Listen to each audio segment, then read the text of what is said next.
God, ఎలా ఉన్నారు? బాగున్నారా? లూకా సువార్త 1వ అధ్యాయం 36, 37 వచ్చిన చదువుతున్నాను చూడండి. మరియు నీ బంధువురాలైన ఎలిజబెత్ కూడా తన వృద్ధాప్యమందు ఒక కుమారుని గర్భము ధరించి ఉన్నది. గొడ్రాలనబడిన ఆమెకి ఇది 6వ మాసము. దేవుడు చెప్పిన ఏ మాట అయినను నిరర్ధకము కానేరదని ఆమెతో చెప్పెను. మరియ దూతతో, నేను ఎలాగూ నా గర్భములో నుండి లోకరక్షకుడికి జన్మనిస్తాను?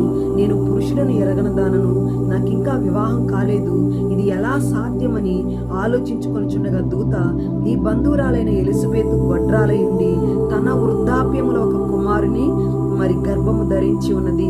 దేవుడు చెప్పిన ఏ మాట నిరర్ధకము కానేరదని మరితో సెలవిస్తుందండి. ఈ డిసెంబర్ మాసం వరకు దేవుడు నీతో ఎన్నో వాగ్దానాలు చేశాడా? ఎన్నో ప్రవచనాలు నీ పట్ల కలిగి ఉన్నావా? అవి నెరవేర్చబడలేదని ఏడుస్తున్నావా? ఈ డిసెంబర్ మాసంలో దేవుడు నీకు ఇచ్చిన వాగ్దానాలన్నీ నెరవేర్చబోతున్నాడు. నీ పట్ల ఆయన ప్రవచనాన్ని